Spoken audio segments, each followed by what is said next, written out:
अगला अध्याय समय संस्कार या समयाचार की दीक्षा की विधि। उपमन्यु कहते हैं, यदुनंदन, नाना प्रकार के दोषों से रहित शुद्ध स्थान और पवित्र दिन में गुरु पहले शिष्य का समय नामक संस्कार करे। गंध, वर्ण और रस आदि से विधि पूर्वक भूमि की परीक्षा करके वास्तुशास्त्र में बताई हुई पद्धति से वहां मंडप का निर्माण करे। मंडप के बीच में वेदी बनाकर 8 दिशाओं में छोटे छोटे कुंड बनाएं। फिर ईशान कोण में या पश्चिम दिशा में प्रधान कुंड का निर्माण करें। एक ही प्रधान कुंड बनाकर चंदोबा, ध्वज तथा अनेक प्रकार की बहुसंख्यक मालाओं से उन्हें सजाएं। तत्पश्चात वेदी के मध्य भाग में शुभ लक्षणों से युक्त मंडल बनाएं। लाल रंग का सुवर्ण आदि के चूर्ण से वह मंडल बनाना चाहिए। मंडल ऐसा हो कि उसमें ईश्वर का आवाहन किया जा सके। निर्धन मनुष्य सिंदूर तथा अगहनी या तिन्नी के चावल के चूर्ण से मंडल बनाए। उस मंडल में 1 या 2 हाथ का श्वेत या लाल कमल बनाए। 1 हाथ के कमल की कर्णिका 8 अंगुल की होनी चाहिए। उसमें केसर 4 अंगुल में हो और शेष भाग में अष्टदल आदि की कल्पना करें। 2 हाथ में कमल की कर्णिका आदि 1 हाथ वाले से दुगनी होनी चाहिए। उक्त वेदी या मंडप के ईशान कोण में पुनः एक वेदी पर 1 हाथ या आधे हाथ का मंडल बनाए और उसे शोभाजनक सामग्रियों से सुशोभित करें। तत्पश्चात धान, चावल, सरसों, तिल, फूल और कुशा से उस मंडल को आच्छादित करें। उसके ऊपर शुभ लक्षण से युक्त शिव कलश की स्थापना करें। वह कलश सोना, चांदी, तांबा अथवा मिट्टी का होना चाहिए। उस पर गंध, पुष्प, अक्षत, कुश और दुर्वांकर रखे जाएं। उसके कंठ में सफेद सूत लपेटा जाए और उसे 2 नूतन वस्त्रों से आच्छादित किया जाए। उसमें शुद्ध जल भर दिया जाए। कलश में 1 मुट्ठा कुश अग्रभाग के ऊपर की ओर करके डाला जाए। सुवर्ण आदि द्रव्य छोड़ा जाए और उस कलश को ऊपर से ढक दिया जाए। उस आसन रूप कलश के उत्तर दल में सूत्र आदि बिना झारी या गड़ुआ वर्धनी विशिष्ट जलपात्र, शंख, चक्र और कमल दल आदि सब सामग्री संग्रह करके रखें। उक्त आसन मंडल के अग्रभाग में चंदन मिश्रित जल से भरी हुई वर्धिनी अस्त्रराज के लिए रखें। फिर मंडल के पूर्व भाग में पूर्ववत मंत्र युक्त कलश की स्थापना करके शिव की विधि पूर्वक महापूजा आरंभ करें। समुद्र या नदी के किनारे, गौशाला में, पर्वत के शिखर पर, देवालय में अथवा घर में या किसी भी मनोहर स्थान में मंडप आदि रचना के बिना पूर्वोक्त सब कार्य करें। फिर पूर्ववत मंडल और अग्नि की वेदी बनाकर गुरु प्रसन्न मुख से पूजा भवन में प्रवेश करें। वहां सब प्रकार के मंगल कृत्य का संपादन करके नित्य कर्म के अनुष्ठान पूर्वक मंडल के मध्य भाग में महेश्वर की महापूजा करने के अवनंतर पुनः शिव कलश पर शिव का आवाहन पूजन करें। पश्चिमाभिमुख यज्ञ रक्षक ईश्वर का ध्यान करके अस्त्रराज की वर्धनी में दक्षिण की ओर ईश्वर के अस्त्र की पूजा करें। फिर मंत्र युक्त कलश में मंत्र तथा मुद्रा आदि का न्यास करके मंत्र विशारद गुरु मंत्र याग करें। इसके बाद दैशिक शिरोमणि गुरु प्रधान कुंड में शिवाग्नि की स्थापना करके उसमें होम करें। साथ ही दूसरे ब्राह्मण भी चारों ओर से उसमें आहुति डालें। आचार्य से आधे या चौथाई होम का उनके लिए विधान है। आचार्य शिरोमणि को प्रधान कुंड में ही हवन करना चाहिए। दूसरे लोगों को स्वाध्याय, स्तोत्र एवं मंगल पाठ करना चाहिए। अन्य शिव भक्त भी वहां विधिवत जप करें। नृत्य, गीत, वाद्य और अन्य मंगल कृत्य भी होने चाहिए। सदस्यों का विधिवत पूजन, पुण्याह वाचन तथा पुनः भगवान शंकर का पूजन संपन्न करके शिष्य पर अनुग्रह करने की इच्छा मन में ले आचार्य महादेव जी से प्रार्थना करनी चाहिए। देव देवेश्वर, आप प्रसन्न होइए। विश्वनाथ, दयानिधे, मेरे शरीर में प्रवेश करके आप कृपा पूर्वक इस शिष्य को बंधन मुक्त कराइए। तदनंतर मैं ऐसा ही करूंगा। इस प्रकार इष्ट देव की अनुमति पाकर गुरु उस शिष्य को जिसने उपवास किया हो या हविष्य भोजन किया हो अपने निकट बुलाएं। वह शिष्य एक समय भोजन करने वाला और विरक्त हो, स्नान करके प्रातः काल का कृत्य पूरा कर चुका हो, मंडल कृत्य का संपादन करके प्रणव का जप और महादेव जी का ध्यान कर रहा हो। उसे पश्चिम या दक्षिण द्वार के सामने मंडल के कुश के आसन पर उत्तर की ओर मुंह करके बिठाएं और गुरु स्वयं पूर्व की ओर मुंह करके खड़ा रहे। शिष्य ऊपर की ओर मुंह करके हाथ जोड़ ले। गुरु प्रोक्षणी के जल से शिष्य का प्रोक्षण करके उसके मस्तक पर अस्त्र मुद्रा द्वारा फूल फेंक कर मारे। फिर अभिमंत्रित नूतन वस्त्र आधे दुपट्टे से उसकी आंख बांध दे। इसके बाद शिष्य को दरवाजे से मंडल के भीतर प्रवेश कराएं। शिष्य भी गुरु से प्रेरित हो शंकर जी की 3 बार प्रदक्षिणा करे। इसके बाद प्रभु को सुवर्ण मिश्रित पुष्पांजलि चढ़ाकर पूर्व या उत्तर की ओर मुंह करके पृथ्वी पर दंड की भांति गिरकर साष्टांग प्रणाम करे। तदनंतर मूल मंत्र से गुरु शिष्य का प्रोक्षण करके पूर्ववत अस्त्र मंत्र के द्वारा उसके मस्तक पर फूल से तारण करने के पश्चात नेत्र बंधन खोल दे। गुरु पुनः मंडल की ओर देखकर हाथ जोड़कर प्रभु को प्रणाम करे। इसके बाद शिव स्वरूप आचार्य शिष्य को मंडल के दक्षिण अपने बाएं भाग में कुश के आसन पर बिठाएं और महादेव जी की आराधना करके उसके मस्तक पर शिव का वरद हाथ रखें। मैं शिव हूँ, इस अभिमान से युक्त गुरु शिव के तेज से संपन्न अपने हाथ को शिष्य के मस्तक पर रखें और शिव मंत्र का उच्चारण करें। उसी हाथ से वह शिष्य के संपूर्ण अंगों का स्पर्श करें।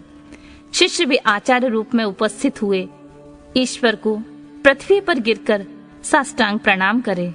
तदनंतर जब शिष्य शिवाग्नि में महादेव जी की विधिवत पूजा करके 3 आहुति दे ले, तब पुनः पूर्ववत शिष्य को अपने पास बिठा लें।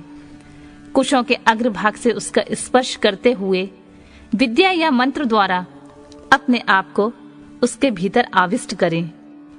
तत्पश्चात महादेव जी को प्रणाम करके नाड़ी संघान करें। फिर शिव शास्त्र में बताए हुए मार्ग से प्राण का निष्क्रमण करके शिष्य के शरीर में प्रवेश की भावना करें। साथ ही मंत्रों का तर्पण भी करें। मूल मंत्र के तर्पणों के लिए उसी के उच्चारण पूर्वक 10 आहुति देनी चाहिए। फिर अंगों के तर्पण के लिए अंग मंत्रों द्वारा ही क्रमशः 3 आहुतियां दें। इसके बाद पूर्ण आहुति देकर मंत्रवेत्ता गुरु प्रायश्चित के निमित्त मूल मंत्र से पुनः 10 आहुतियां अग्नि में डालें। फिर देवेश्वर शिव का पूजन करके सम्यक आचमन और हवन करने के पश्चात यथोचित रीति से जातितः वैश्य का उद्धार करें। भावना द्वारा उसके वैश्यत्व को निकालकर उसमें क्षत्रियत्व की उत्पत्ति करें। फिर इस तरह क्षत्रियत्व का उद्धार करके गुरु उसमें ब्राह्मणत्व की उद्भावना करे। इसी प्रणाली से जातितः क्षत्रिय का उद्धार करके ब्राह्मण बनाए। फिर उन दोनों शिष्यों में रुद्रत्व की उत्पत्ति करे जो जाति से ही ब्राह्मण है। उस शिष्य में केवल रुद्र तत्व की स्थापना करे। फिर शिष्य का प्रोषण और ताड़न करके उसमें आग की चिंगारियों के समान प्रकाशमान शिव स्वरूप आत्मा को अपने आत्मा में स्थित होने की भावना करे। तदनंतर पूर्वोक्त नाड़ी से गुरु मंत्रोच्चारण पूर्वक वायु का रेचन करे। वायु का निःसारण करके उस नाड़ी के द्वारा ही शिष्य के हृदय में वह स्वयं प्रवेश करे। प्रवेश करके उसके चैतन्य का नील बिंदु के समान चिंतन करे। साथ ही यह भावना करे कि मेरे तेज से इसका सारा मल नष्ट हो गया और यह पूर्णतः प्रकाशित हो रहा है। इसके बाद उस जीव चैतन्य को लेकर नाड़ी से संहार मुद्रा एवं पूरक प्राणायाम द्वारा अपने आत्मा से एकीभूत करने के लिए उसमें निविष्ट करे। फिर रेचक की ही भांति कुंभक द्वारा उस नाड़ी से उस जीव चैतन्य को वहां से लेकर शिष्य के हृदय में स्थापित कर दे।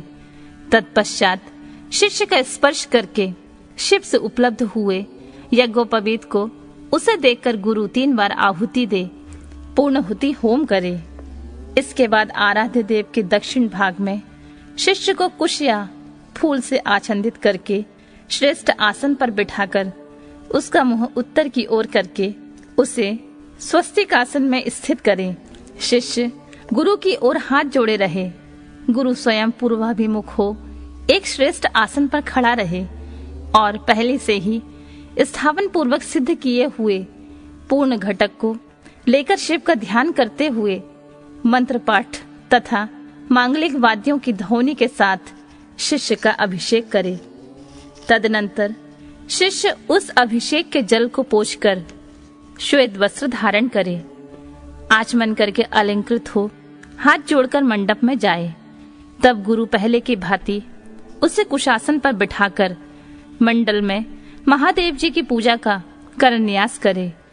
इसके बाद मन ही मन महादेव जी का ध्यान करते हुए दोनों हाथों में भस्म ले शिष्य के अंगों में लगाए और शिव मंत्र का उच्चारण करे। तदनंतर शिवाचार्य मातृका न्यास के मार्ग से शिष्य का दहन प्लावनादि सरलीकरण करके उसके मस्तक पर शिव के आसन का ध्यान करे और वहां शिव का आवाहन करके यथोचित रीति से उसकी मानसिक पूजा करे। तत्पश्चात हाथ जोड़कर महादेव जी से प्रार्थना करें, प्रभु आप नित्य यहाँ विराजमान हो। इस तरह प्रार्थना करके मन ही मन यह भावना करे कि शिष्य भगवान शंकर के तेज से प्रकाशित हो रहा है। इसके बाद पुनः शिव की पूजा करके शिवारूप निशैवी आज्ञा प्राप्त करके गुरु शिष्य के कान में धीरे धीरे शिव मंत्र का उच्चारण करे।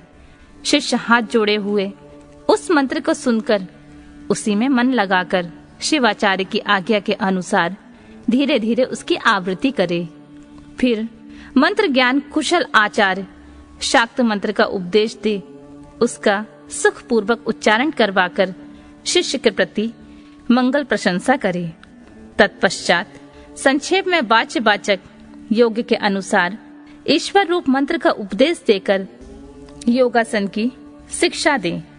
तदनंतर शिष्य गुरु की आज्ञा से शिव, अग्नि और गुरु के समीप भक्ति भाव से प्रतिज्ञा पूर्वक निन्यांकित रूप से दीक्षा वाक्य का उच्चारण करे। मेरे लिए प्राणों का परित्याग करना अच्छा होगा अथवा सिर कटा देना भी अच्छा होगा, किंतु मैं भगवान त्रिलोचन की पूजा किए बिना कभी भोजन नहीं कर सकता। जब तक मोह दूर ना हो तब तक वह भगवान शिव में ही निष्ठा रखकर उन्हीं के आश्रित हो नियम पूर्वक उन्हीं की आराधना करता रहे। फिर भगवान शिव ही उसे योगक्षेम प्रदान करते हैं। ऐसा करने में उस शिष्य का नाम समय होगा। उसे शिवाश्रम में रहने का अधिकार प्राप्त होगा। वहां रहने वाले शिष्य को गुरु की आज्ञा का पालन करते हुए सदा उनके वश में रहना चाहिए। इसके बाद गुरु का करन्यास करके अपने हाथ में भस्म ले मूल मंत्र का उच्चारण करते हुए उस भस्म तथा रुद्राक्ष को अभिमंत्रित करके शिष्य के हाथ में दे दें। साथ ही महादेव जी की प्रतिमा अथवा उनका गूढ़ शरीर, लिंग अथवा यथासंभव पूजा, होम, जप एवं ध्यान के साधन भी दे दें। फिर वह शिष्य भी शिवाचार्य से प्राप्त हुई उन वस्तुओं को उन्हीं की आज्ञा से बड़े आदर के साथ ग्रहण करे, उनकी आज्ञा का उल्लंघन ना करे। आचार्य से प्राप्त हुई सारी वस्तुओं को भक्ति भाव से सिर पर रखकर ले जाएं और उनकी रक्षा करें। अपनी रुचि के अनुसार मठ में या घर में शंकर जी की पूजा करता रहे। इसके बाद गुरु, भक्ति, श्रद्धा और बुद्धि के अनुसार शिष्य को शिवाचार्य की शिक्षा दी। शिवाचार्य ने समयाचार के विषय में जो कुछ कहा हो जो आज्ञा दी हो तथा और जो भी कुछ बातें बताई हो उन सबको शिष्य शिरोधार्य करे। गुरु के आदेश से ही वह शिवागम को ग्रहण कर पाठन एवं श्रवण करे, ना तो अपनी इच्छा से करे और न दूसरों की प्रेरणा से ही। इस प्रकार मैंने संक्षेप में समाख्यान संस्कार समयाचार की दीक्षा का वर्णन किया है। यह मनुष्य को साक्षात शिवधाम की प्राप्ति कराने के लिए अगला अध्याय सबसे उत्तम साधन। षड्भव की विधि। उपमन्यु कहते हैं, यदुनंदन, इसके बाद गुरु शिष्य की योग्यता को देखकर उसके संपूर्ण बंधनों की निवृत्ति के लिए षड्भव शोधन करें।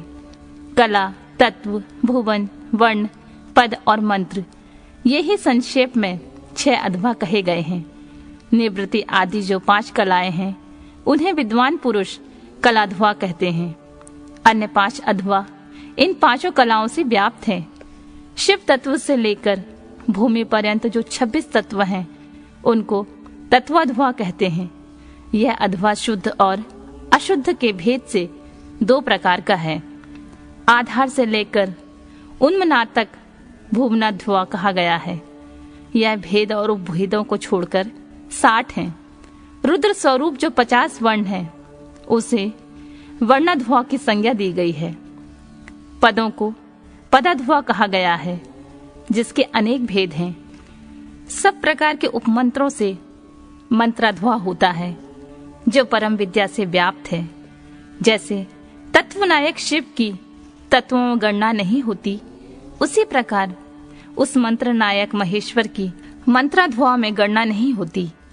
कलाध्वा व्यापक है और अन्य अध्वा व्याप्त हैं। जो इस बात को ठीक ठाक नहीं जानता वह अध्व शोधन का अधिकारी नहीं है। जिसने 6 प्रकार के अध्वा का रूप नहीं जाना वह उनके व्यापक व्याय भाव को नहीं समझ सकता। इसलिए अध्वाओं के स्वरूप तथा उनके व्याप्त व्यापक भाव को ठीक ठाक जानकर ही अध्व शोधन करना चाहिए।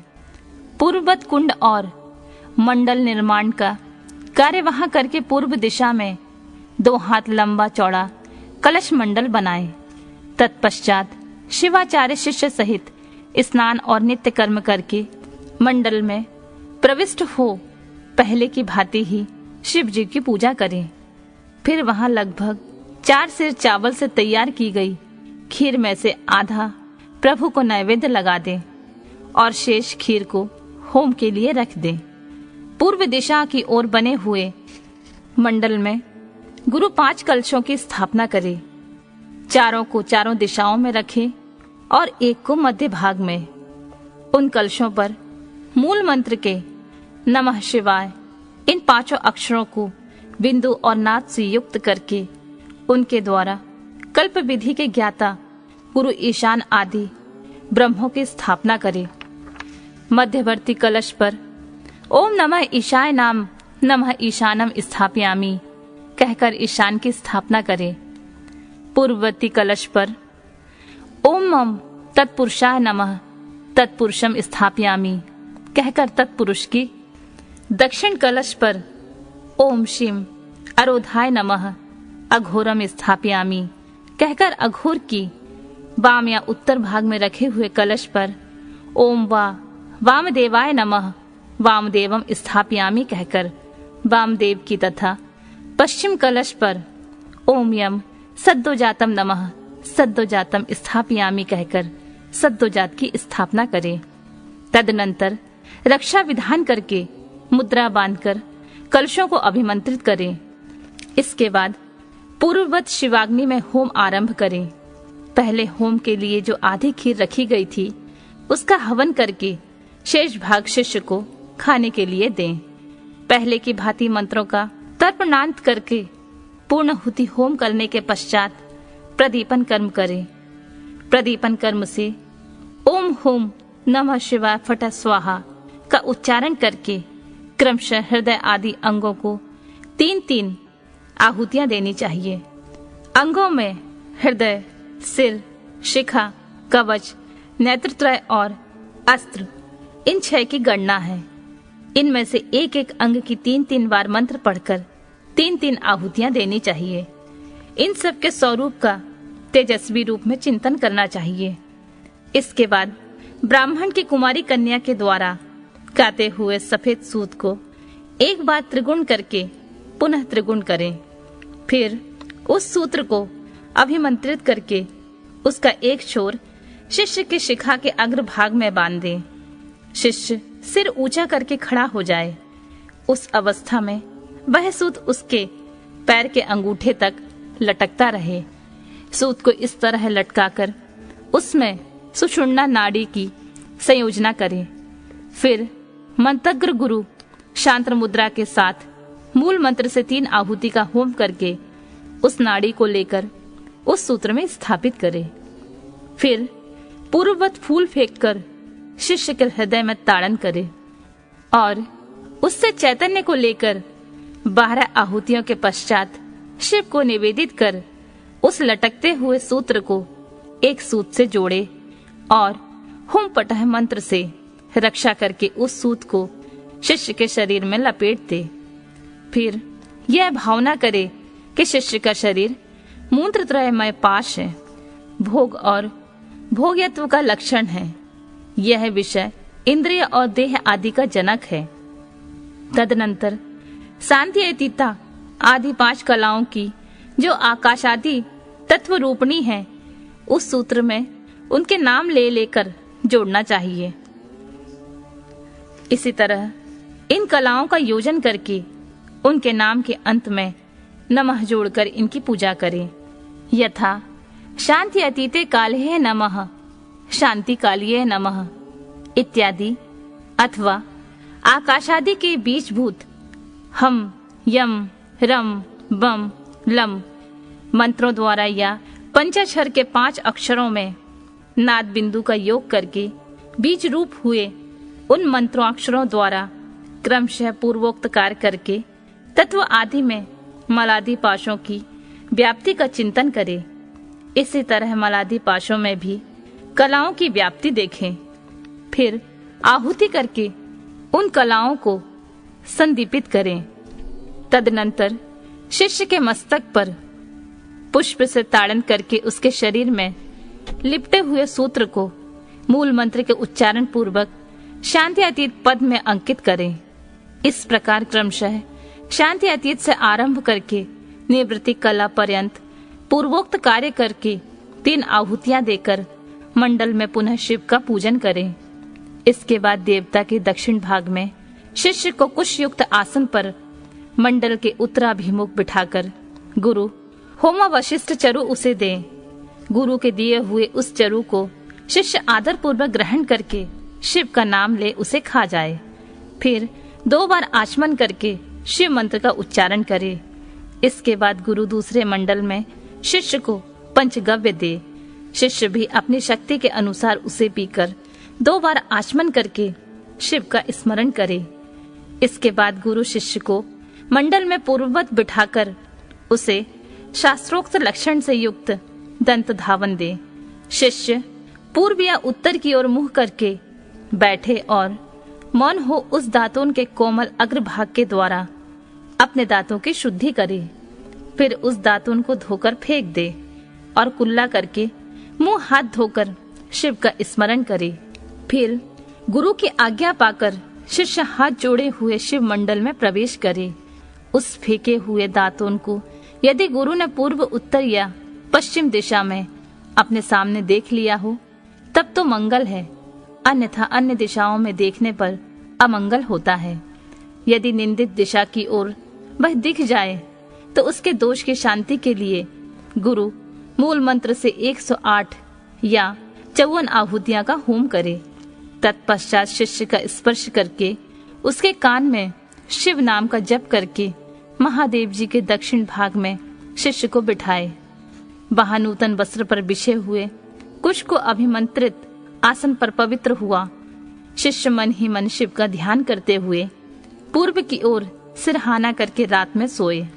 शिखा में सूत बंधे हुए उस शिष्य की शिखा को शिखा से ही बांधकर गुरु नूतन वस्त्र द्वारा हुंकार उच्चारण करके उसे ढक दे। फिर शिष्य के चारों ओर भस्म तेल और सरसों की 3 रेखाएं खींचकर फट मंत्र का जप करके रेखा के बाहरी भाग में दिक्पालों के लिए बलि दें। शिष्य भी उपवास पूर्वक वहां रात में सोया रहे और सवेरा होने पर उठकर अपने देखे हुए स्वप्न की बातें गुरु को षड्धोपशोधन की विधि। उपमन्यु कहते हैं, यदुनंदन तदनंतर गुरु की आज्ञा ले शिष्य स्नान आदि संपूर्ण कर्म को समाप्त करके शिव का चिंतन करता हुआ हाथ जोड़कर शिव मंडल के समीप जाए। इसके बाद पूजा के सिवा पहले दिन का शेष सारा कृत्य नेत्र बंधन पर्यंत कर लेने के अनंतर गुरु उसे मंडल के दर्शन कराएं। आंख में पट्टी बंधी रहने पर शिष्य कुछ फूल बिखेरे, जहां भी फूल गिरे वहीं उसको उपदेश दे। फिर पूर्ववत उसे निमाल्य मंडप में ले जाकर ईशान देव की पूजा कराएं और शिवाग्नि में हवन करे। यदि शिष्य ने दुस्वप्न देखा हो तो उसके दोष की शांति के लिए 100 या 50 बार मूल मंत्र से अग्नि में आहुति दें। तदनंतर शिखा में बंधे हुए सूत को पूर्ववत लटकाकर आधार शक्ति की पूजा से लेकर निवृत्ति कला संबंधी बागेश्वरी पूजा पर्यंत सब कार्य होम पूर्वक करें। इसके बाद निवृत्ति कला में व्यापक सती बागेश्वरी को प्रणाम करके मंडल में महादेव जी के पूजन पूर्वक 3 आहुतियां दें। शिष्य को एक ही समय संपूर्ण योनियों में प्राप्त कराने की भावना करें। फिर शिष्य के सूत्रमय शरीर में ताड़न प्रोषण आदि करके उसके आत्म चैतन्य को लेकर द्वादश शांत में निवेदन करें। फिर वहां से भी उसे लेकर आचार्य मूल मंत्र से शास्त्रोक्त मुद्रा द्वारा मानसिक भावना से एक ही साथ संपूर्ण योनियों में संयुक्त करें। देवताओं की 8 जातियां हैं, तिर्यक योनियों की 5 और मनुष्य की 1 जाति। इस प्रकार कुल 14 योनियां हैं। उन सब में शिष्य को एक साथ प्रवेश कराने के लिए गुरु मन ही मन भावना द्वारा शिष्य की आत्मा को यथोचित रीति से बागेश्वरी के गर्भ में निर्दिष्ट करे। बागेश्वरी में गर्भ की सिद्धि के लिए महादेव जी का पूजन प्रणाम और उनके निमित्त हवन करके यह चिंतन करे कि यथातथ रूप से वह गर्भ सिद्ध हो गया। सिद्ध हुए गर्भ की उत्पत्ति, कर्मानुवृत्ति, सरलता, भोग प्राप्ति और पराप्रीति का चिंतन करे। तत्पश्चात उस जीव के उद्धार तथा जाति, आयु और भोग के संस्कार की सिद्धि के लिए 3 आहुति का हवन करके श्रेष्ठ गुरु महादेव जी से प्रार्थना करे। भोक्तृत्व विषयक आसक्ति रूप मल के निवारण पूर्वक शिष्य के शरीर का शोधन करके उसके त्रिविध पाश का उच्छेद कर डालें। कपट या माया से बंधे हुए शिष्य के पाश का अत्यंत भेदन करके उसके चैतन्य को केवल स्वच्छ माने। फिर अग्नि में पूर्णाहुति देकर ब्रह्मा का पूजन करें। ब्रह्मा के लिए 3 आहुति देकर उन्हें शिव की आज्ञा सुनाए। पितामह, यह जीव शिव के परम पद को जाने वाला है, तुम्हें इसमें विघ्न नहीं डालना चाहिए। यह भगवान शिव की गुरुतर आज्ञा है। ब्रह्मा को शिव का यह आदेश सुनाकर उनकी विधिवत पूजा करके और विसर्जन करके महादेव जी की अर्चना करें और उनके लिए 3 आहुति दें। तत्पश्चात निवृत्ति द्वारा शुद्ध हुए शिष्य की आत्मा का पूर्ववत उद्धार करके अपनी आत्मा एवं सूत्र में स्थापित करके बागेश का पूजन करें। उनके लिए 3 आहुति दें और प्रणाम करके विसर्जन कर दें। तत्पश्चात निवृत्त पुरुष प्रतिष्ठा कला के साथ सानिध्य स्थापित करे। उस समय एक बार पूजा करके 3 आहुति दे और शिष्य के आत्मा के प्रतिष्ठा कला में प्रवेश की भावना करे। इसके बाद प्रतिष्ठा का आवाहन करके पूर्वोक्त संपूर्ण कार्य संपन्न करने के पश्चात उसमें व्यापक बागेश्वरी देवी का ध्यान करें। उनकी कांति पूर्ण चंद्रमंडल के समान है। ध्यान के पश्चात शेष कार्य पूर्ववत करें। तदनंतर भगवान विष्णु को परमात्मा शिव की आज्ञा सुनाएं। फिर उनका भी विसर्जन आदि शेष कृत्य पूर्ण करके प्रतिष्ठा का विद्या से संयोग करें। उसमें भी पूर्ववत सब कार्य करें। साथ ही उसमें व्याप्त बागेश्वरी देवी का चिंतन पूजन तथा प्रज्वलित अग्नि में पूर्ण होमांत सब कर्म क्रमशः संपन्न करके पूर्ववत नील रुद्र का आवाहन एवं पूजन करें। फिर पूर्वोक्त रीति से उन्हें भी शिव की आज्ञा सुना दें। तदनंतर उनका भी विसर्जन करके शिष्य की दोष शांति के लिए विद्या कला को लेकर उसकी व्याप्ति का अवलोकन करें और उसमें व्यापी का बागेश्वरी देवी का पूर्ववत ध्यान करें। उनकी आकृति प्रातः काल में सूर्य की भांति अरुणी रंग की है और वे 10 दिशाओं को उद्दासित कर रही हैं। इसी प्रकार ध्यान करके शेष कार्य पूर्ववत करें। फिर महेश्वर देव का आवाहन, पूजन और उनके उद्देश्य से हवन करके उन्हें मन ही मन शिव की पूर्वोक्त आज्ञा सुनाएं। तत्पश्चात महेश्वर का विसर्जन करके अन्य शांति कला को शांति अतीता कला तक पहुंचाकर उसकी व्यापकता का अवलोकन करें।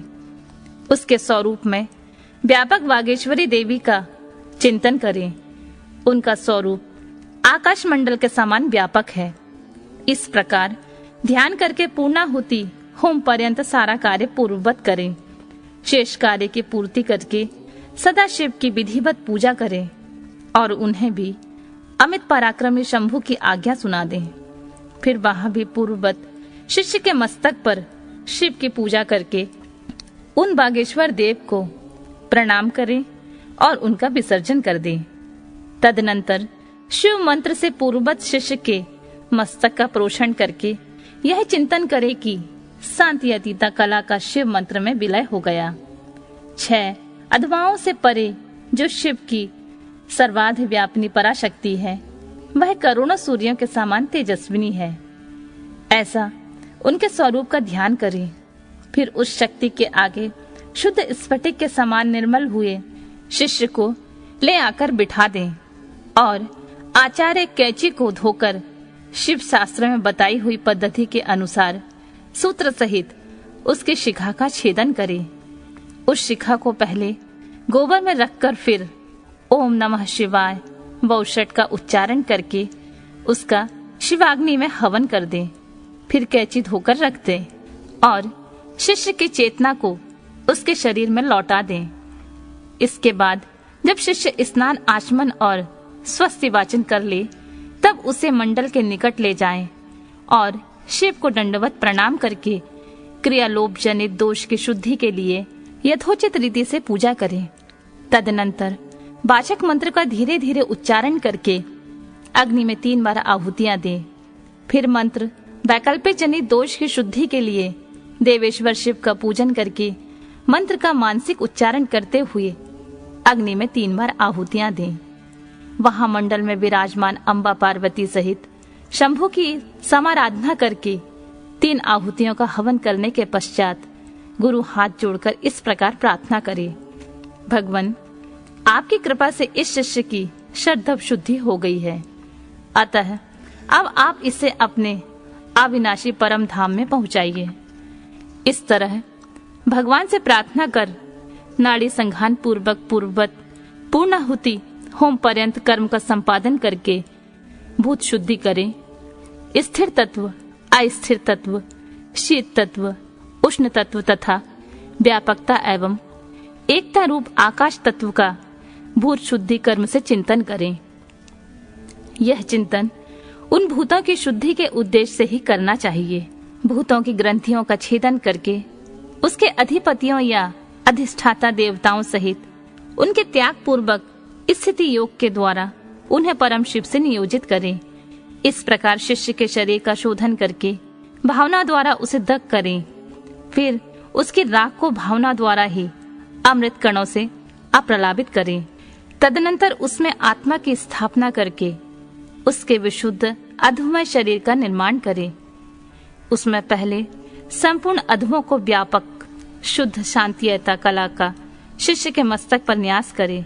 फिर शांति कला से मुख में, विद्या कला से गले में लेकर नाभि पर्यंत भाग में, प्रतिष्ठा कला का उसके नीचे के अंगों में चिंतन करे। तदनंतर अपने बीजों सहित मूल मंत्र का न्यास करके संपूर्ण अंगों सहित शिष्य को शिव स्वरूप समझे। फिर उसके हृदय कमल में महादेव जी का आवाहन करके पूजन करे। गुरु को चाहिए कि शिष्य में भगवान शिव के स्वरूप की नित्य उपस्थिति मानकर शिव के तेज से तेजस्वी हुए उस शिष्य की अणिमा आदि गुणों का भी चिंतन करे। फिर भगवान शिव में आप प्रसन्न हो ऐसा कहकर अग्नि में 3 आहुतियां दें। इसी प्रकार पुनः शिष्य के लिए निम्नांकित गुणों का उपादन करें: सर्वज्ञता, तृप्ति, आदि अंत रहित बोध, अलुप्त शक्तिमता, स्वतंत्रता एवं अनंत शक्ति। इन गुणों से उसमें भावना करें। इसके बाद महादेव जी से आज्ञा ले उन देवेश्वर का मन ही मन चिंतन करते हुए सद्योजात आदि कलशों द्वारा क्रमशः शिष्य का अभिषेक करे। तदनंतर शिष्य को अपने पास बिठाकर पूर्ववत शिव की अर्चना करके उनकी आज्ञा ले उस शिष्य को शैवी विद्या का उपदेश करें। उस शैवी विद्या के आदि में ओमकार हो, वह उस ओमकार से ही संपुटित हो और उसके अंत में नमः लगा हुआ हो। वह विद्या शिव और शक्ति दोनों से संयुक्त हो, यथा ओम ओम नमः शिवाय, ओम नमः। इसी तरह शक्ति विद्या का भी उपदेश करें, यथा ओम ओम नमः शिवाय, ओम नमः। इन विद्याओं के साथ ऋषि, छंद, देवता, शिवा और शिव की शिव रूपता, आवरण पूजा तथा शिव संबंधी आसनों का भी उपदेश दें। तत्पश्चात देवेश्वर शिव का पुनः पूजन करके कहें, भगवान मैंने जो कुछ किया है वह सब आप सुकृत रूप कर दें। इस तरह भगवान शिव से निवेदन करना चाहिए। तदनंतर शिष्य सहित गुरु पृथ्वी पर दंड की भांति गिरकर महादेव जी को प्रणाम करें। प्रणाम के अनंतर उस मंडल से और अग्नि से भी उसका विसर्जन कर दे। इसके बाद समस्त पूजनीय सदस्यों का क्रमशः पूजन करना चाहिए। सदस्यों और ऋत्विजों को अपने वैभव के अनुसार सेवा करनी चाहिए। साधक यदि अपना कल्याण चाहे तो धन खर्च करने में कंजूसी ना करे।